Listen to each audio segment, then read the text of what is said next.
नमस्कार दोस्तों। 16 सितंबर 2022 के daily the Hindu news analysis में आपका स्वागत है। आज की कुछ इंपॉर्टेंट न्यूज़ को डिस्कस करते हैं। पहली न्यूज़ है कि जो एसेंशियल मेडिसिन्स की लिस्ट है उसमें कुछ फेरबदल किया गया है। ये क्या होता है? देखिए, गवर्नमेंट क्या करती है, गवर्नमेंट के पास एक लिस्ट होती है जो कि एसेंशियल मेडिसिन्स की होती है, यानी कि जो इंपॉर्टेंट मेडिसिन्स हैं उसकी लिस्ट। ठीक है, ये वो लिस्ट होती है जिसको आम पब्लिक डेली बेसिस पे यूज़ करती है। और ये जो मेडिसिन्स होती हैं, ये अपने जो उसकी एमआरपी है उससे कम रेट पे बेची जाती हैं ताकि आम लोगों को आसानी से मिल जाए। तो इसके बारे में क्या न्यूज़ है वो पढ़ते हैं। दूसरा, अर्मेनिया और अजरबैजान के बीच में क्लैश हो गया है, ये आपको पता है। ठीक है, इसके बारे में देखेंगे थोड़ा सा। फिर लिखा हुआ है कि जो एसटी कम्युनिटीज़ हैं, कई सारी एसटी कम्युनिटीज़ हैं, उनको एसटी कम्युनिटी का स्टेटस मिला हुआ है, इसके बारे में थोड़ी सी बात करेंगे। उसके बाद पांचवी न्यूज़ है हमारी कि जो ओल्ड लोग हैं, यानी कि जिनकी एज हो रही है, या इंडिया की जो एजिंग पॉपुलेशन है उसके बारे में क्या न्यूज़ है वो समझेंगे। उसके बाद छठी न्यूज़ है हेट स्पीच के रिगार्डिंग। आपको पता है जो नुपुर शर्मा का केस हुआ था, तो नुपुर शर्मा के केस में क्या था, हेट स्पीच था। तो हेट स्पीच क्या होता है, इससे रिलेटेड हमारे पास क्या प्रावधान है उसके बारे में थोड़ी सी बात करेंगे। और सातवीं न्यूज़ है स्टेम सेल। स्टेम सेल क्या होता है इसके बारे में थोड़ी सी बात करेंगे। ठीक है, फिर हम बात करते हैं आगे। चलिए स्टार्ट करते हैं। पहला आर्टिकल है हमारा the low down on the essential medicine list, यानी कई सारी जो लिस्ट मेडिसिन हैं उनको गवर्नमेंट ने अभी क्या किया, डीलिस्ट कर दिया है। कहाँ से? एसेंशियल मेडिसिन की लिस्ट से। National list of essential medicine 2022। देखिए, कोविड के टाइम पे हमने क्या किया था, कोविड के टाइम पे कई सारी मेडिसिन को हमने लिस्ट कर लिया हुआ था, तो अभी शायद डीलिस्ट किया हुआ है, उसके बारे में बात कर रहे हैं यहाँ पर। पहले बात करते हैं ये है क्या। देखिए, national list of essential medicine, यानी कि जो जरूरी मेडिसिन है उसकी एक लिस्ट। सबसे पहले जो कॉन्सेप्ट है ये 1977 में डब्ल्यू ने इंट्रोड्यूस किया हुआ था।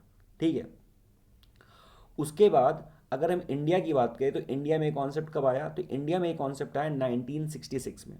1966 में ministry of health and family welfare ने national list of essential medicine को इंट्रोड्यूस किया। और साल दर साल हम लोग इस लिस्ट को क्या कर रहे हैं, रिवाइज कर रहे हैं। लास्ट रिवीजन हमने इसका किया था 2015 में, और अब हमने किया है 2022 में। ठीक, फिर आगे बात करते हैं। क्राइटेरिया क्या है, कोई भी मेडिसिन को national list of essential medicine की लिस्ट में रखने का क्राइटेरिया क्या है, should be useful in a disease which is a public health problem in India. देखिए, एक टाइम पे क्या था, एक टाइम पे जो टीबी था, ट्यूबरकुलोसिस, जो टीबी था वो क्या था, वो बहुत ही वाइड स्केल पे फैल रहा था। एक टाइम पे पोलियो बहुत ही वाइड स्केल पे फैल रहा था। फिर अभी रिसेंट में हमने देखा कि कोरोना से कोविड फैल रहा था। तो जब कोई भी डिजीज़ बहुत वाइड स्केल में फैलती है तो गवर्नमेंट उसके लिए कोई ना कोई प्रोविज़न करेगी।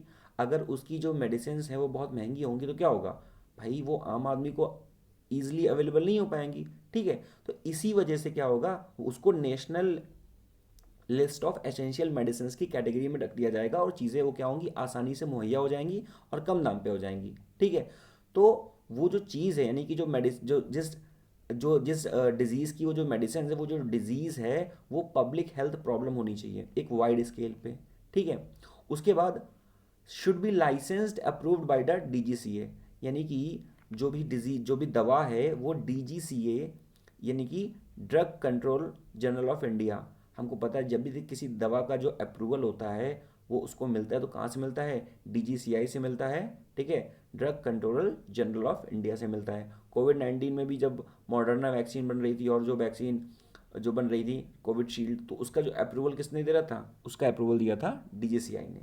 ठीक है, बाहर की कई सारी बाहर की वैक्सीन थी, जैसे रशिया की स्पुतनिक 5। तो जो बाहर की जो वैक्सीन थी, तो उनको अगर इंडिया में क्या करना है, उनको अगर इंडिया में इम्प्लीमेंट करना है, लोगों को लगाना है, तो उसका जो अप्रूवल देता है वो कौन देता है, DGCI. Should have proven efficacy, उसकी एक अच्छी एफिकेसी होनी चाहिए, यानी कि वो काम करना है। ऐसा नहीं कि पता चला हम किसी ड्रग को ले आए अपने इंडियन मार्केट में और अच्छे से वो काम ही नहीं, उसकी एफिकेसी, उसकी जो प्रभाव डालने की जो क्षमता है वो कम अच्छी है। फिर उसकी जो कॉस्ट है वो कैसी होनी चाहिए, वो कंपेरेटिवली होनी चाहिए, मतलब बहुत ज़्यादा महंगी नहीं होनी चाहिए। ठीक है, और उसके बाद जो गाइडलाइंस है उसके अकॉर्डिंग होनी चाहिए। Should be recommended under the national health program of India, India का जो नेशनल हेल्थ प्रोग्राम है उसके अंतर्गत भी इसको इंक्लूड करना होगा। फिर आगे बात करते हैं, और कोई क्राइटेरिया है क्या। ठीक, when two medicine are available medically best suited is chosen. जैसे मान लीजिए कि अगर हमारे पास दो ऑप्शन है, जैसे हमारे पास जब हमने कोविड की जब वैक्सीन की बात कर रहे थे तो हमारे पास कोविडशील्ड थी और उसके बाद कोवैक्स भी थी। तो हमने कोविडशील्ड को ज़्यादा प्रेफर किया, बाद में कोवैक्स को भी प्रेफर किया। तो अगर हमारे पास दो मेडिसिन अवेलेबल हैं तो हमें जो ज़्यादा प्रेफरेबल है उसको हमें चूज़ करना है। फिर उसके बाद जो प्राइस है उसको भी देखना है, ठीक है, कि जो प्राइस क्या है उसके बारे में बात करें। फिक्स डोज कॉम्बिनेशन, जो जो डोजेस लगेंगे वो उसके क्या कॉम्बिनेशन होगा उसके बारे में बात करेंगे। वैक्सीन इन यूनिवर्सल इम्यूनाइजेशन प्रोग्राम, जो यूनिवर्सल इम्यूनाइजेशन प्रोग्राम है ये क्या है, यूनिवर्सल इम्यूनाइजेशन का प्रोग्राम का मतलब क्या होता है कि जैसे मान लीजिए कि कोई भी वैक्सीन है या कोई भी डिजीज़ है तो उसके अगेंस्ट हम लोगों को जो पूरे वर्ल्ड वाइड या पूरे नेशन वाइड जो भी प्रोग्राम चलाएंगे that is called the universal immunization program. Purpose क्या है, पर्पस इसका ये है कि rational use of the medicine, जो मेडिसिन है उसका रेशनल यूज़ हो पाए। देखिए अगर क्या होगा, अभी आपने देखा था जब कोविड का टाइम चल रहा था तो एक ड्रग है राम रैनडिजीवर, ठीक है, something like that, not able to pronounce it properly, ठीक है। तो वो जो ड्रग था तो उसकी कई सारी यानी कई सारे ड्रग की जो ब्लैक मार्केटिंग बहुत ज़्यादा हो रही थी। तो कहने का मतलब अगर कहीं पर कोई डिजीज़ आ गई, ठीक है, तो उस टाइम पर किसी एक पर्टिकुलर ड्रग की जो डिमांड है वो ज़्यादा बढ़ सकती है, उसकी वजह से क्या होता है, उसकी वजह से ब्लैक मार्केटिंग होनी हो सकती है। तो चीज़ों का यानी जो ड्रग है जो मेडिसिन है उसका रेशनल यूज़ हो, प्रॉपर यूज़ हो, जुडिशियल यूज़ हो, तो इसकी वजह से उसको रेगुलेट करना बहुत ही ज़रूरी है बाय द गवर्नमेंट। गवर्नमेंट का वहाँ पर इंटरफेरेंस आना बहुत ही ज़रूरी है। Optimal utilization of the health care resources, budget, drug procurement policies और हेल्थ इंश्योरेंस, हमें ऑप्टिमल यूटिलाइजेशन करना है, हमें रेशनल यूटिलाइजेशन करना है। और इम्प्रूवमेंट करना है प्रिस्क्राइबिंग हैबिट्स, कमा medical education and training and drafting the pharmaceutical policies.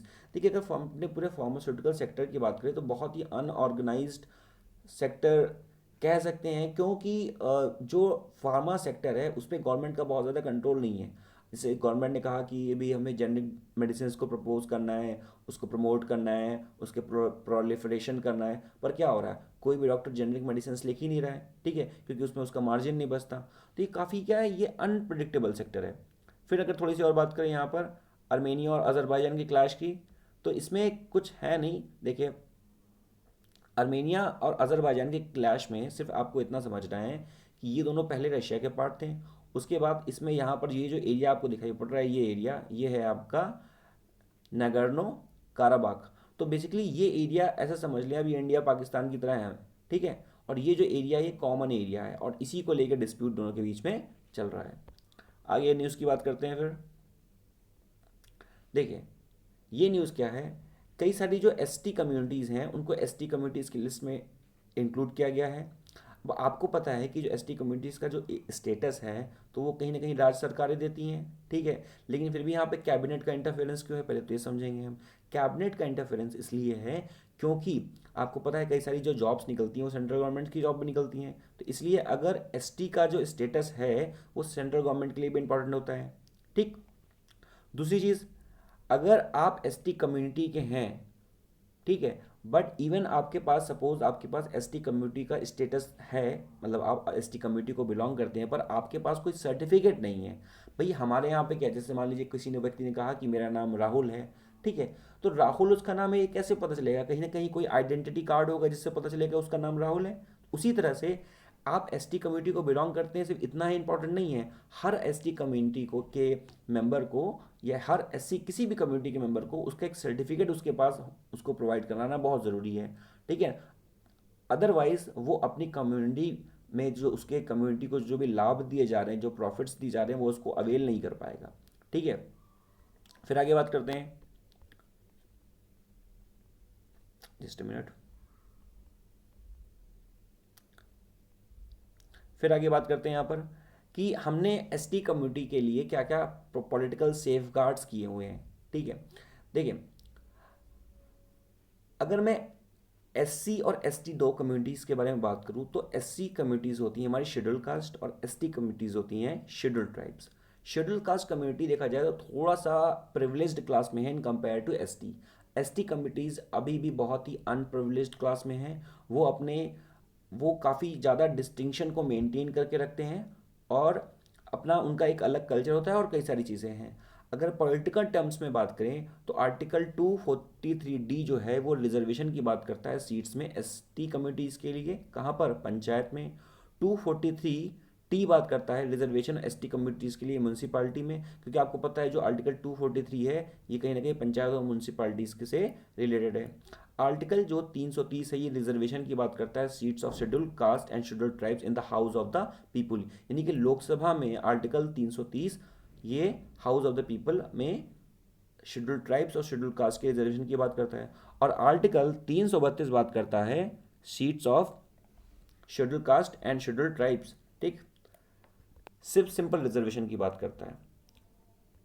Social safeguard में और देखें आर्टिकल 15 क्या कहता है। आर्टिकल 15 कहता है कि प्रोहिबिशन ऑफ डिस्क्रिमिनेशन, हमें किसी से भेदभाव नहीं करना है on the basis of the religion, race, caste, sex and place of birth, ठीक है। और आर्टिकल 19 तो आपको पता ही है, right to life and not, article 19 is the freedom of expression, ठीक है। तो आर्टिकल 19 क्या है, protection of the certain rights regarding the freedom of speech, ठीक। तो ये कुछ राइट्स हैं। फिर आगे बात करते हैं article 21 right to education. Article 21 ये राइट टू एजुकेशन के बारे में बात करता है। ये आर्टिकल दोनों इंपॉर्टेंट है, आर्टिकल 29 और 30। 29 क्या कहता है, protection of the interest of the minority, यानी कि जो माइनॉरिटीज़ हैं, ठीक है, हमें उनके इंटरेस्ट को क्या करना है, सेफ गार्ड करना है, प्रोटेक्ट करना है। और आर्टिकल 30 क्या कहता है, right of the minorities to establish and administer their educational institution, यानी कि अगर जो माइनॉरिटी हैं वो अपना इंस्टीट्यूशन, कोई संस्थान चलाना चाहती हैं तो वो चला सकती हैं, उसमें कोई भी इंटरफेरेंस नहीं होगा, ठीक है। फिर आर्टिकल 16 क्या कहता है, आर्टिकल 16 कहता है कि equality of the opportunity in the matter of public employment, यानी कि पब्लिक एम्प्लॉयमेंट के मैटर में हमें हर व्यक्ति को, चाहे मेल हो या फीमेल हो या किसी भी कम्युनिटी का हो, हमें उसको इक्वल एम्प्लॉयमेंट देना है। और आर्टिकल 46 क्या कहता है, promotion of the educational and economic interest of the schedule caste, schedule tribes and other weaker section, ठीक है। तो यानी कि ये जो आर्टिकल 46 है डीपीएसपी का, ये किसके पार्ट है, ये डीपीएसपी का पार्ट है, ये फंडामेंटल राइट का पार्ट है। तो ये हमें क्या करना है, हमें जो एससी और एसटी कम्युनिटीज़ हैं और अदर वीकर जो सेक्शन कम्युनिटीज़ हैं उनके इंटरेस्ट को क्या करना है, सेफ गार्ड करना है, ठीक है। फिर आर्टिकल 338 एक क्या कहता है, national commission for scheduled tribes. देखिए एक है national commission for scheduled caste और एक है national commission of scheduled tribes, ठीक है। डिफरेंस क्या है कि जो national commission of scheduled caste है वो शेड्यूल्ड कास्ट के बारे में बात करता है, और जो किस में आता है, जो आता है वो मिनिस्ट्री ऑफ, जो हमारा आपका जो national commission for the scheduled tribes है वो किस में आता है, ये जो है national commission of scheduled tribes, ये आपका आता है आपका किस में आता है, ये आता है मिनिस्ट्री ऑफ ट्राइबल अफेयर्स के अंतर्गत, ठीक। फिर आगे बात करें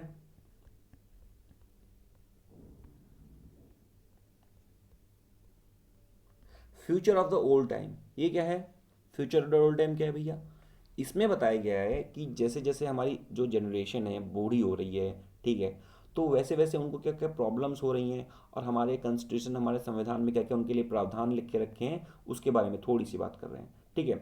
अगर एक एल्डरली पीपल की बात करें कि हमारे यहाँ गवर्नमेंट में क्या है, जो रिटायरमेंट एज भी वो भी 60 साल है, ठीक है।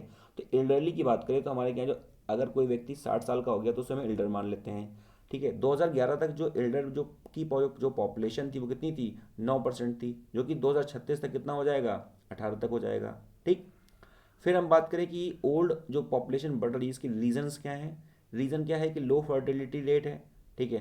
भाई हमने भी क्या किया, हमने देखिए जो जो फर्टिलिटी रेट जो होता है 2.2 2.1 की फर्टिलिटी है वो क्या है, रिप्लेसमेंट लेवल की फर्टिलिटी है, यानी कि 2.1 अच्छा है। लेकिन हमने भी देखा कि हमारी जो फर्टिलिटी, इंडिया की जो फर्टिलिटी रेट है वो क्या 2.1 से भी नीचे आ गई, 2.2 से भी नीचे आ गई, बात समझ रहे हैं। तो कहने का मतलब है कि जो फर्टिलिटी रेट है वो क्या हो गया, धीरे धीरे कम हो रही है। फर्टिलिटी रेट होता क्या है, एक अपने पूरे लाइफ स्पैन में एक लेडी कितनी बार कंसीव करती है, कितने बच्चों को जन्म देती है, उसे हम लोग क्या कहते हैं, फर्टिलिटी रेट, ठीक है। फिर उसके बाद बात कर रहे हैं कि जब ये फर्टिलिटी रेट कम होगी तो पॉपुलेशन क्या होगी, बूढ़ी होती जाएगी। बेटर हेल्थ केयर फैसिलिटीज़, जब हमारे पास अच्छा हेल्थ केयर सिस्टम होगा तो क्या होगा, तो जल्दी कोई किसी की तबीयत नहीं खराब होगी, जल्दी वो बूढ़ा नहीं होगा, ठीक है, जल्दी उसकी डेथ नहीं होगी। फिर उसके बाद increase longevity of the living, यानी कि जो अब ज़्यादा हर इंसान इतनी बड़े बड़े फैसिलिटीज़ मिलेंगी तो ज़्यादा जीने की उसकी इच्छा है। फिर बात करते हैं चैलेंजेस क्या हैं। ज़्यादा बड़ी पॉपुलेशन होने से, यानी कि एज पॉपुलेशन। फाइनेंशियल इश्यूज़ क्या क्या हैं? देखिए, जैसे ही क्या होता है, जैसे ही कोई इंसान बूढ़ा होता है तो वो खुद नहीं कमा सकता, फिर वो डिपेंड हो जाता है अपने बच्चों पर। तो उससे होता क्या है कि जो जो उसमें जो जो भी व्यक्ति है जो कमा रहा है अपने फैमिली के लिए, तो उसके ऊपर क्या काफ़ी सारा बर्डन हो जाता है, ठीक है। और इन लोगों की वो जो ओल्ड पीपल हैं उनकी क्या होती है, डिपेंडेंसी हो जाती है। फिर इन्हें कुछ साइकोलॉजिकल प्रॉब्लम्स भी हो जाती है, जैसे मान लीजिए किसी के कोई दिल में दिक्कत हो गई, कार्डिक प्रॉब्लम्स हो गई, आई साइट्स वीक हो गई, तो ये सारी प्रॉब्लम्स हो सकती हैं, ठीक है। वैसे ये आर्टिकल ज़्यादा इंपॉर्टेंट नहीं है, पर फिर भी हम इसको डिस्कस कर रहे हैं। Vulnerability of the population of the crime, जितना जैसे ओल्ड होता जाएगा तो क्या हो जाएगा, उसको थोड़ा सा दिक्कत होगी, यानी कि जो पॉपुलेशन होगी वो वल्नरेबल होगी। फिर मर्डर, चोरी, थेफ्ट, ये सारी चीज़ें होंगी। Losing of the social relevance, ठीक है, इनको ऐसा लगने लगेगा कि ये बोझ बन गए, लाइबिलिटी बन गए किसी में, यंगर जनरेशन पर ऐसा है नहीं, पर फिर भी, ठीक है। Lead of the wide spread depression, depression का शिकार हो जाएंगे। अब हम थोड़ी सी बात करते हैं, यहाँ पर ये इंपॉर्टेंट है कि कॉन्स्टिट्यूशनल क्या प्रोविजंस दिए गए हैं सेफ गार्डिंग के लिए ओल्ड पीपल के लिए।